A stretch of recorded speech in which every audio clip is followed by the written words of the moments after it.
Hi everyone, in this absolute beginner's guide to Death Order, Simon Says on Roblox, I'll explain everything you need to know to survive. We'll start with the basic mechanics, then cover the most common commands, break down the map layout, and finally go over every event in the game. Let's start with the basics. After loading into the game, approach the top prison cell and hold the interact button to join the queue. Once enough players have joined, the match will begin. After spawning into the game, you'll be assigned your own prison cell. This cell is extremely important because after every round you'll need to return to it whenever Simon says, "Go to bed." Thankfully, your assigned cell is always highlighted in white, making it easy to find. When Simon tells everyone to go to bed, simply return to your cell, hold the interact button, and wait for the next day to begin. Now that you understand how the game starts, let's go over the commands you'll encounter during the early rounds. Some of the most common commands are crouch, jump, sprint, don't move, stand on a table, sit, go up the stairs, climb a ladder, dance, and fist fight. Nearly all of these can be completed on the first floor. Before moving on, there's one mechanic you absolutely need to understand. The difference between Simon Says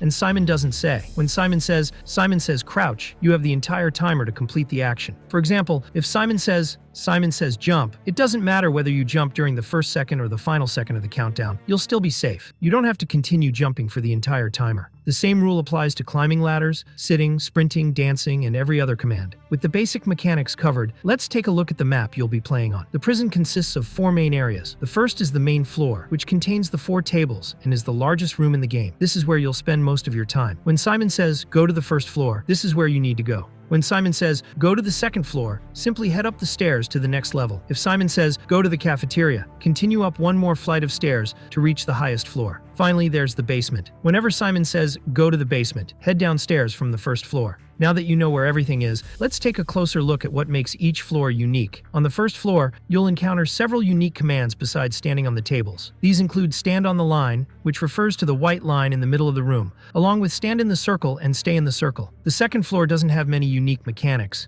It's mainly used for commands like go up the stairs or go to the second floor. The cafeteria is much more useful. Here you can grab food to restore health or coffee to increase your stamina if you're in a difficult situation. It's also where the 2 doors challenge takes place, which we'll cover shortly. The basement is home to several special events, including musical chairs and the various Obby challenges. With the map out of the way, it's time to move on to the events. There are quite a few of them, so I've included timestamps throughout the video if you're looking for help with one specific event. Let's begin with the bomb challenge. While you're still trying to complete Simon's commands, one random player will receive a bomb. To pass it, simply move close to another player. When the timer reaches 0, whoever is holding the bomb loses a life, and anyone standing nearby is eliminated as well. One strategy I recommend is passing the bomb to someone in the cafeteria or on the stairs before immediately dropping into the basement to create as much distance as possible. Next up is the 2 doors challenge. This event takes place in the cafeteria. You'll choose either door 1 or door 2. One door is randomly selected as safe, while everyone behind the other door must survive a rapid series of Simon Says commands. Think of it like day 1 or day 2, except much harder. The commands begin slowly but become faster and faster,